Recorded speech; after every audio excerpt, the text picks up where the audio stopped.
காளி மாந்திரிகம். இந்த காளி மாந்திரிகம் என்பது வந்து எப்படி செய்யணும், எதை வச்சு செய்யணும், இது செய்யறதுக்கு உண்டான வேலை எப்படின்னு கேட்டீங்கன்னாக்கா, வசியம், மோகனம், ஸ்தம்பனம், பேதனம், வித்வேஷனம், ஆக்ரேஷனம், மாரணம் சொல்லக்கூடிய 8 வகையான மாந்திரிகமும் காளியினுடைய சக்கரத்தை வச்சு செய்து அந்த 8ஐயும் செய்து சாதிக்கிறதுக்கு உண்டான மிகப்பெரிய ஒரு சக்தி வாய்ந்த மாந்திரிகத்தை தான் உங்களுக்கு நான் போடுறேன். இதை நீங்க கேட்டு இதை நீங்க பார்த்து செய்யுங்க. செய்ய வேண்டிய நாள், செய்ய வேண்டிய நேரம், இது எல்லாமே கூட உங்களுக்கு தெளிவா நான் சொல்றேன். ஏன் இதை நான் உங்களுக்கு சொல்றேன்னு கேட்டீங்கன்னாக்கா, ஒரு மாந்திரிக கலையை வந்து நீங்க கத்துக்கிறதுக்கு போறீங்க, கத்துக்கிறீங்க. ஏற்கனவே நான் எஸ்ஜே மாந்திரிகத்தில் வந்து 230 பதிவு போட்டிருக்கேன். அந்த பதிவை எல்லாம் பார்க்கும்போது நீங்க பாதி மாந்திரிகர் ஆயிடலாம். சரி, அதுவும் உங்களால முடியலன்னு கேட்டீங்கன்னாக்கா, எந்திரம் மட்டும் இல்லாம மந்திரம் மட்டும் இல்லாம நீங்க உபாசனை செய்ய வேண்டிய நாட்கள், மந்திரம் பிரயோகம் பண்ண வேண்டிய நாட்கள், ஒவ்வொரு சித்துக்களும் எந்தெந்த நாட்களில் வந்து நீங்க பிரயோகம் பண்ணி நீங்க வெற்றி பெறணும். மாந்திரிகத்தை முழுமையாக கற்று மக்களுக்கு வந்து நல்வழியில வந்து நடத்துறதுக்காக மிகப்பெரிய ஒரு காளி மாந்திரிகத்தை தான் உங்களுக்கு சொல்ல போறேன். காளி மாந்திரிகத்திலிருந்து அஷ்டகர்மம் சொல்லக்கூடிய 8 வகையான மாந்திரிகத்தையும் பிரயோகம் பண்ண முடியுமா? அப்படி கிடையாது.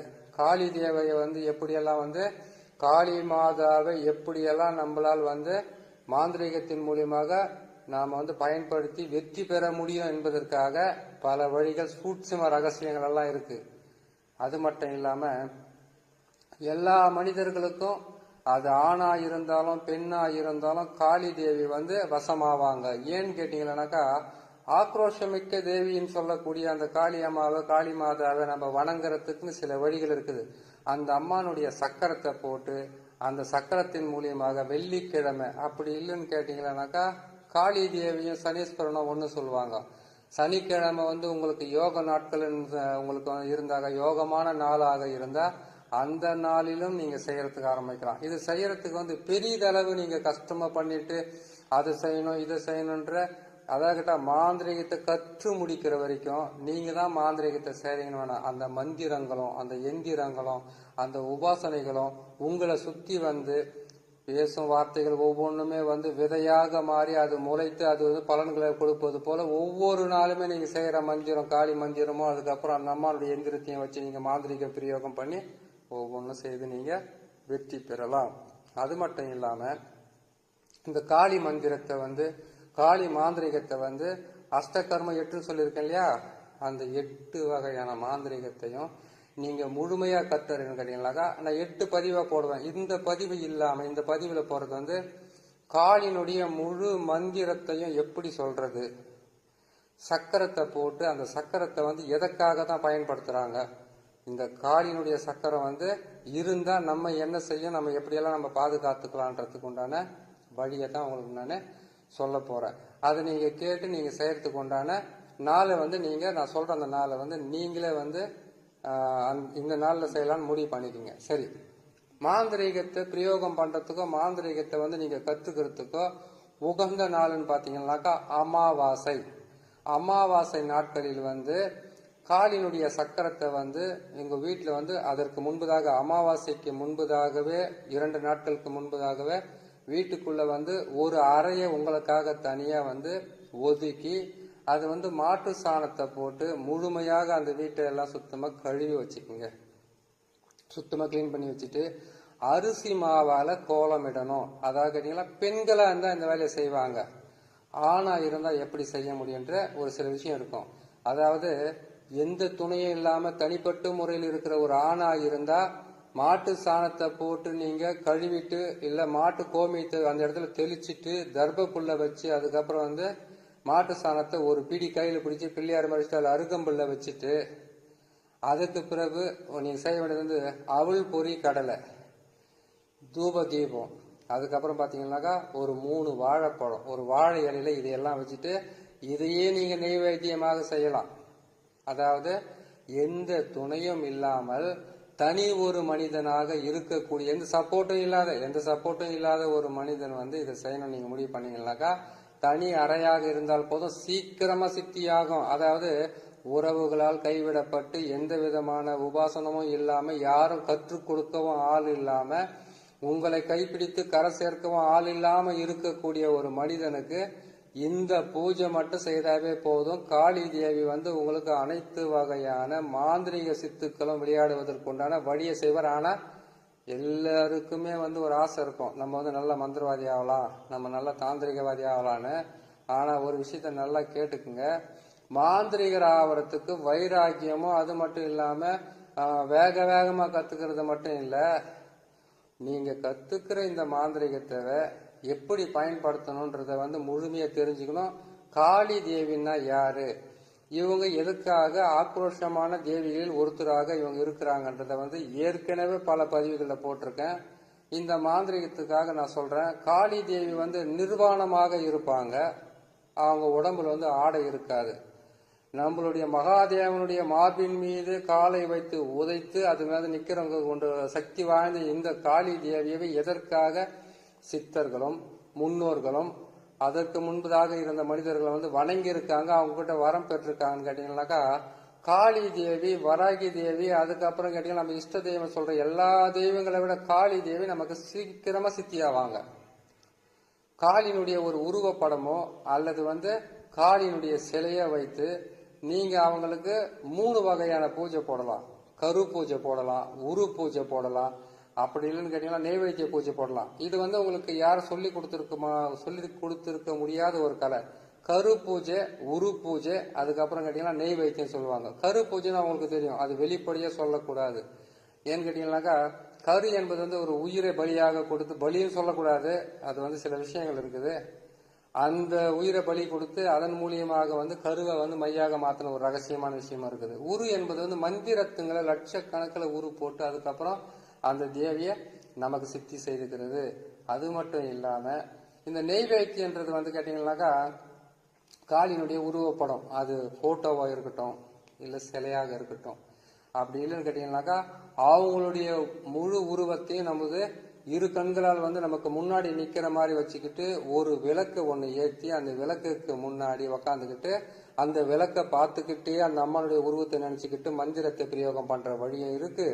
எந்த திசையில உக்காந்து எந்த இடத்தில் உக்காந்து மந்திரத்தை சொன்னாக்கா, கிழக்கு திசையா என்ன செய்ய முடியும், மேற்கு திசையா என்ன செய்ய முடியும், வடக்கு திசையா என்ன செய்ய முடியும், தெற்கு திசையா, அது மட்டும் இல்லாம 4 திசை 8 திக்குன்னு ஒண்ணு இருக்குது. அந்த திக்குகளை உக்காந்து எந்தெந்த மந்திரத்தை சொல்லி எந்த மணி மந்திரத்தை சொல்லி காளி தேவியை சித்தி பண்ணிக்கிட்டு யாரையெல்லாம் வந்து நம்ம எப்படியெல்லாம் வந்து மாந்திரிகத்தின் மூலியமாக ஆட்டி படைக்கலாம் என்ற ஒரு மிகப்பெரிய ஒரு ரகசியமே காளி மாந்திரிகத்தில் இருக்கு. காளி மாந்திரிக தாய் வந்து நீங்க அன்பா கூப்பிட்டா அவங்க அன்பானவங்க, பாசமா கூப்பிட்டா பாசமானவங்க, கோபமா கூப்பிட்டா கோபமானவங்க, எதிரிகளை அழிப்பதற்கும் விரோதிகளை இல்லாமல் செய்வதற்கும் மக்களை வந்து துன்புறுத்துகள் வந்து தலைகளை கொய்து எடுப்பதற்கும் பல வகையான உருவங்களில் வந்து மிகவும் கொடுமையானது கடுமையானது ஈஸியா சித்தி ஆகிறவங்க. அதை கட்டிங்களா ஈஸியா நமக்கு வந்து வசப்பட்டு நமக்கு இருக்கக்கூடிய துன்பங்களை வேறறுத்து வாழ்க்கையில வந்து பல வகையான முன்னேற்றத்தை கொடுக்கக்கூடிய இந்த காளி தேவியை வணங்குறதுனால எத்தகையான நன்மைகள் நடக்கும் என்பதை வந்து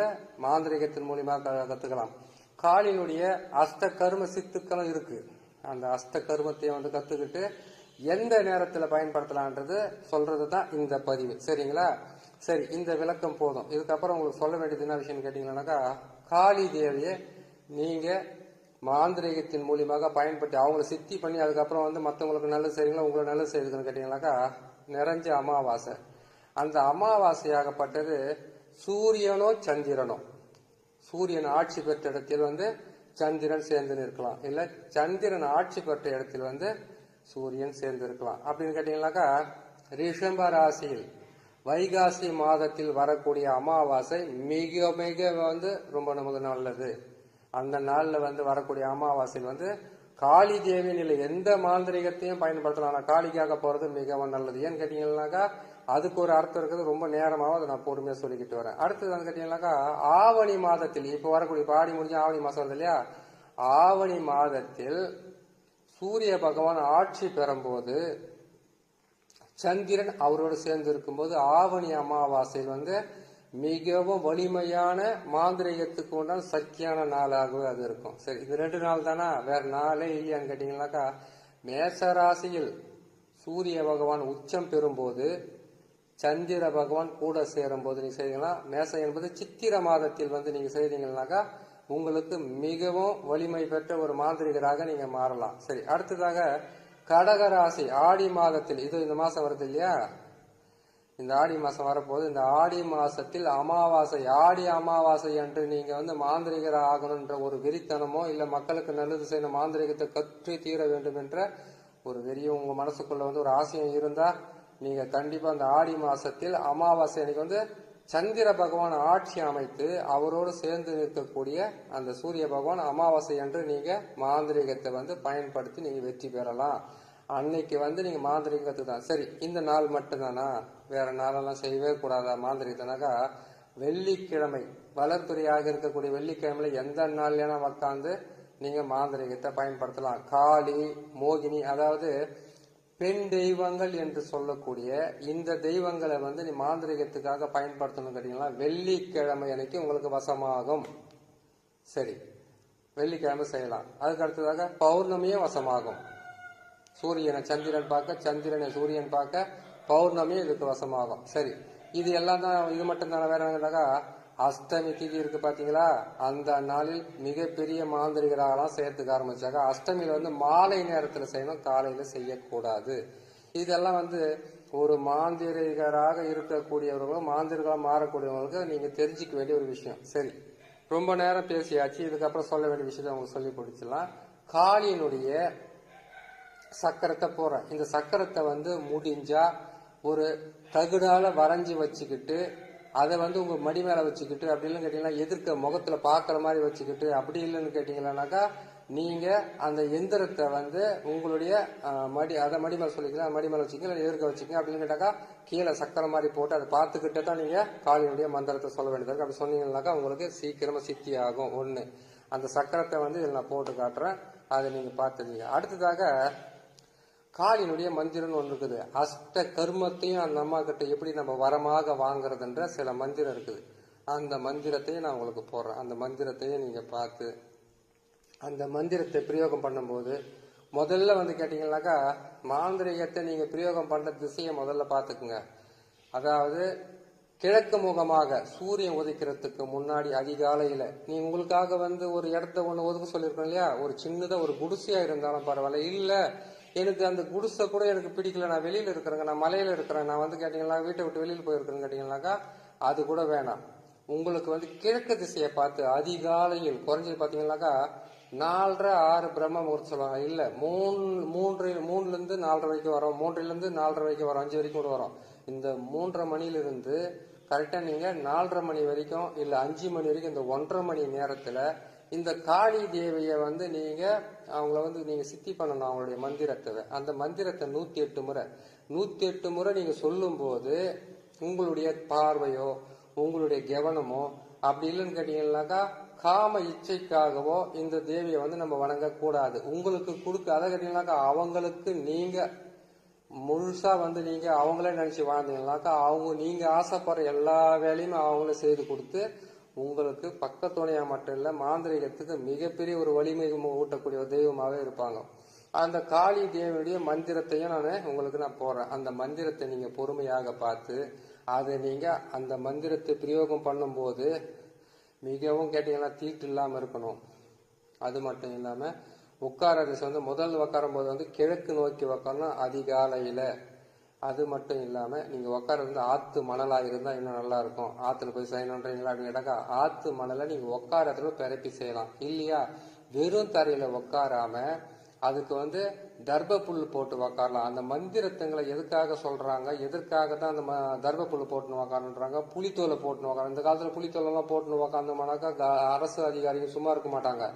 அதனால தர்ப புல் போட்டுங்க. தர்ப புல்ல போட்டுக்கிட்டு கீழே உக்காந்து நான் போடுற இந்த மந்திரத்தை பொறுமையா உக்காந்து நீங்க சொல்லுங்க.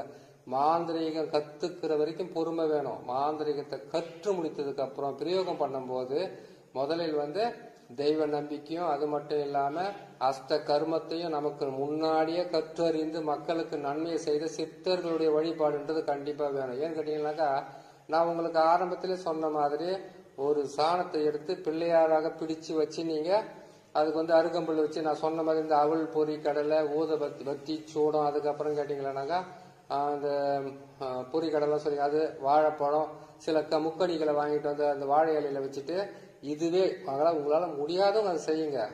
முடிகிறவங்க நல்லா என்ன பண்ணுங்க, காளி தேவிக்கு உண்டான உணவு அவங்களுக்கு மது மாமிசம் சுருட்டி இது எல்லாமே அவங்களுக்கு பிடிக்கும். அது எல்லாம் வச்சுட்டு நீங்க ஒரு விளக்க ஒண்ணு ஏற்றி அந்த விளக்குல வந்து அந்த விளக்கினுடைய ஒளியை பார்த்துக்கிட்டு அந்த விளக்கினுடைய ஒளியிலே வந்து நான் போடுற இந்த சக்கரத்தை நான் போடக்கூடிய சக்கரத்தை வந்து ஒரு வரைஞ்சி அதை நீங்க வந்து ஒரு தகுடாலும் வரையலாம், இல்லைன்னு கேட்டீங்கன்னா ஒரு பேப்பர் எடுத்து வரையலாம். இல்ல இந்த சக்கரத்தை வந்து நீங்க உங்களுக்கு படமா கிடைச்சோட அதை வாங்கிட்டு கொண்டு போய் வச்சுட்டு அதை பார்த்துக்கிட்டு மந்திரத்தை சொல்லி நீங்க கத்துக்கிட்டு வாங்க. இது வந்து அடிப்படை என்பதனால் இதை மட்டும் நீங்க செய்துக்கிட்டு வந்தீங்கன்னா போதும். அதற்கு பிறகு நீங்க எப்படி உக்காரணும், எதை செய்யணும், எந்தெந்த மந்திரத்தை வந்து அஷ்டகர்மத்தில் 8 இருக்கிறத வந்து 8 பதிவா போறாங்க. 8 பதிவை நீங்க கத்துக்கிட்டாவே போதுமானது. உங்களுக்கு ஒன்றும் அவசரம். சரி, பெண்ணாக இருந்தீங்கன்னாக்கா காளியை வந்து வசமாவாங்களா, காளி தேவியை வந்து எப்படி நான் வழிபடுறது அப்படின்னு கேட்டீங்கன்னாக்கா, பெண்ணாக இருந்தால் மாதவிடை ஆகி 7 நாளைக்கு அப்புறம் தான் வந்து நீங்க இந்த காளி தேவியை வணங்கணும். ஏன்னு கேட்டீங்கன்னாக்கா, உதிரத்தை உண்ணுபவளாக தான் அந்த உதிரத்தை வந்து இந்த பூமியில் உள்ள மக்களுக்கு தன்னுடைய உதிரத்தையும் கொடுத்து காப்பாற்றுற தேவியும் அவங்க தான். ஏன்னு கேட்டீங்கன்னாக்கா, காளி தேவியை நீங்க வணங்கும் போது மாதவிடை ஆனதுக்கு அப்புறம் 7 நாளுக்கு அப்புறம் தான் தாயை வந்து நீங்க வணங்கி அதுக்கப்புறம் அவங்க கிட்ட வரம் பெறணும். நீங்க செய்யற எல்லாமே பலிதமாகும். மாதவிடை நேரத்துல வந்து வணங்காதீங்க. அப்படி வணங்கினீங்கன்னாக்கா பல வகையில பிரச்சனைகளும் குடும்பத்துல வந்து பல வகையான தொல்லையும் கொடுக்கறதுக்கு ஆரம்பிச்சிடும். சரி, மாதவிடையே ஆகாத சில பெண்கள் இருப்பாங்க இல்லையா, அந்த பெண்களாக இருந்தா இந்த காளி தேவி மட்டும் இல்ல, பல வகையான இஷ்ட தெய்வங்களோ மாந்திரிகத்துக்கு உண்டான காளி, வராகி, பல அம்மன்கள் இருக்கிறாங்க, பல தேவதைகள் இருக்கிறாங்க, பல தேவதைகள் எல்லா தேவியும் சித்தாவாங்க. அவங்களுக்கு அந்த மாதவிடை ஆகாத பெண்களுக்கு மாதவிடை அவர்கள் இருந்தாங்கன்னாக்கா ஆகிற நாள் ஞாபகத்தில் வச்சுக்கோங்க. அதிலிருந்து 7 நாள் தவிர்த்து அதற்கு பிறகு நீங்க மாந்திரிக மந்திரங்களை வந்து பிரயோகம் பண்ணுங்க. உங்களுக்கு ரொம்ப நல்லதே நடக்கும். பெண்களாக இருந்தாலும் ஆண்களாக இருந்தாலும் மாந்திரிகத்தை பிரயோகம் பண்ணணும் நீங்க முடிவு பண்ணிட்டீங்கன்னா, மாந்திரிகத்தை கத்துக்கணும் நீங்க முடிவு பண்ணிட்டீங்கன்னாக்கா, நீங்க செய்ய வேண்டியது முக்கியமான விஷயம் என்னன்னு கேட்டீங்கன்னாக்கா, அதிகாலை, வெள்ளிக்கிழமை, பௌர்ணமி, நான் சொன்ன நாட்கள் இது எல்லாமே பயன்படுத்துங்க. முதல்ல இதுக்கெல்லாம் தயாராகிடுங்க. ஒரு இடத்த ஒன்று நீங்க ஒரு முடிவு பண்ணி இந்த இடத்துல தான் மாந்திரிகத்தை செய்வேன்னு சொல்லிட்டு அந்த இடத்துல தர்பப்புல் வாங்கிட்டு வந்து வச்சுக்கோங்க. அதுக்கப்புறம் வசதி உள்ளவங்களாக்காண்டி இருந்தாக்கா நெய்வேத்தியன்றது நீங்க வந்து அதாவது கேட்டீங்கன்னா சைவத்திலையும் போடலாம், அசைவத்திலையும் போடலாம். அது உங்க விருப்பத்தை பொறுத்தது. ஏன்னு கேட்டீங்கன்னா, காளி தேவிக்கு வந்து இந்த உணவு தான் போடணும்னு கிடையாது. அவங்க உடம்பு மேல இருக்கக்கூடிய மண்டை ஓடுகளும் அது மட்டும் இல்லாம நம்மளுடைய ஆதிசிவனுடைய மார்பு மேலேயே வந்து தன்னுடைய பாதங்களால் மிதித்து கொண்டு இருக்கக்கூடிய அந்த ஆக்ரோஷ தேவியை வந்து நீங்க வணங்கி நீங்க அவங்க கிட்ட இருந்து எல்லாமே கத்துக்கணும்னு ஆசைப்பட்டீங்கன்னாக்கா அவங்களுக்கு நீங்க முதல்ல அடிமையாவுங்க. அவங்க உங்களுக்கு அடிமையாய் நீங்க ஆசைப்பட்ட எல்லா வகையான அஷ்ட கர்ம சித்துக்களையும் விளையாடுவதற்கு உண்டான வழியை உங்களுக்கு காட்டுறதுக்கு ஆரம்பிப்பாங்க. இதுதான் பதிவில் இருக்கக்கூடிய முக்கியமான விஷயமே. சரி, அந்த சக்கரத்தையும் போடுறேன். அதற்கு பிறகு வந்து அந்த தேவியினுடைய மந்திரத்தை சொல்றேன். இந்த மந்திரத்தை வந்து 108 என்பது ஒரு நாள். இதை வந்து கேட்டீங்கன்னாக்கா 27 நாள் நீங்க மனப்பாடம் பண்ணாவே போதுமானது, சித்தியாக இந்த மந்திரம். இந்த மந்திரத்தை சொல்வதற்கு வந்து ஒரு நாளைக்கு வந்து 108 முறைன்றது கிழக்கு 108னா மேற்கு 108, வடக்கு 108, தெற்கு 108 சொல்லிட்டு அதுக்கப்புறம் 4 திசைக்கு அப்புறம் வந்து 8 திக்குன்னு ஒன்று இருக்கு இல்லையா, அந்த மற்ற இருக்கிற 4 திக்கை பத்தியும் அதை கிழக்கு மேற்குனாக்கா வடகிழக்கு, வடமேற்கு, தென்மேற்கு, தென்கிழக்குன்னு வருது இல்லையா, அந்த திசைகளில் உக்காந்து மந்திரத்துங்களை சொல்லணும். தரையில உக்காந்து சொல்லக்கூடாது. எதிர்க்க வந்து விளக்கை ஏற்றணும். நல்லெண்ணெய் போட்டு விளக்கை ஏற்றிட்டு அந்த விளக்கை பார்த்துக்கிட்டே சொல்லணும். இல்லைன்னாக்கா அந்த விளக்கின் வெளிச்சத்தில் வந்து அந்த அம்மானுடைய சக்கரமோ அந்த அம்மானுடைய சக்கரத்தை கூட உங்களுக்கு வாங்க முடியலங்க, ரொம்ப கஷ்டமா இருக்குனாக்கா நீங்க என்ன பண்ணீங்கன்னா அந்த அம்மானுடைய உருவ படத்தை வச்சு அதுக்கு கீழே வந்து கேட்டீங்கன்னாக்கா மல்லிகைப்பூ வைங்க. அதுக்கப்புறம் கேட்டீங்கன்னாக்கா நம்மளுடைய மஞ்சள், குங்குமம், அதுக்கப்புறம் பல வகையான வாசனை திரவியங்களை வச்சு கூட நீங்க வணங்கி அதுக்கப்புறம் நீங்க தாராளமா இந்த மந்திரத்தை சொல்லி நீங்க பயன்பெறலாம். இதை பயன்பெறுவதற்கு முன்பதாக நீங்க செய்ய வேண்டியது ஒரு விஷயம்னாக்கா சுத்தம் தேவை. பெண்களாக இருந்தால் மாதவிடை நாட்களை கழித்து 7 நாட்களுக்கு பிறகு நீங்க ஆரம்பிக்கலாம். அதுக்கு இது ஸ்டார்ட் பண்ணிட்டோம்னாக்கா அப்புறம் எப்பதான் சாமி நான் இதை முடிக்கிறதுன்னு கேட்டீங்கன்னாக்கா கண்டிப்பா அந்த 7 நாளுக்கு அப்புறம் நீங்க வந்து ஆரம்பிச்சுக்குங்க. அந்த மாதவிடை வரத்துக்கு 2 நாளைக்கு முன்னாடி ஒதுக்கி வச்சுட்டு அதுக்கப்புறம் முடிஞ்சதுக்கு அப்புறம் நீங்க அதையவே செய்துக்கிட்டே வாங்க. மாதவிடை ஆகாதவங்களோ அது நின்று போனவங்களா இருந்தா கவலை இல்லை. அதே மாதிரி கேட்டீங்கன்னாக்கா தீட்டு என்பது சுத்தமாவே ஆகாது. அதாவது என்ன தீட்டுனாக்கா ஆண் பெண் சேர்க்கை தீட்டு, ஒரு மரண தீட்டு, அதுக்கப்புறம் ஒரு பெண்ணு பெரிய மனுஷான தீட்டு, அதுக்கப்புறம் கேட்டீங்கன்னாக்கா ஒரு பெண்ணு குழந்தைய பெற்ற தீட்டு, சாவு தீட்டு. இந்த தீட்டெல்லாம் வந்து கொஞ்சம் ஒதுக்கி வச்சுட்டு இது கத்துக்கிற வரைக்கும் ஒரு பொறுமையா இருங்க. எல்லாமே எதையாச்சும் ஒன்று செய்துட்டு அதுக்கப்புறம் எனக்கு தேவி சித்தி ஆகல, மாந்திரிக பலித ஆகலன்னு சொல்லாதீங்க. நீண்ட நாட்களுக்கு அப்புறம் உங்களுக்கு வந்து இந்த பதிவை நான் போட்டிருக்கேன், கேளுங்க, பாருங்க, பயன்பெறுங்க, செய்து முடிங்க. எல்லாருக்குமே வந்து நல்லபடியா நடக்கட்டும் என்று சொல்லி இன்னும் ஒரு நல்ல பதிவில் உங்களை நான் சந்திக்கிறேன். இதில் போடக்கூடிய ஒவ்வொரு மந்திரங்களும் மிகவும் உயர்ந்த மந்திரங்கள். இந்த மந்திரத்தை கரெக்டா சொல்லுங்க. இந்த தேவி நான் சொன்ன மாதிரி சக்கரத்தை வச்சு நீங்க பயன்படுத்தி நீங்க எல்லாம் ஒரு நல்ல மந்திரவாதிகளாகுங்க. பல இடத்துல தேடி அலைஞ்சாலும் கிடைக்காத ஒரு நல்ல மந்திரத்தை சொல்றேன், நீங்க கேட்டு பயன்பெறுங்க. நன்றி, வணக்கம். இந்த ஒரு நல்ல பதிவில் உங்களை சந்திக்கிறேன்.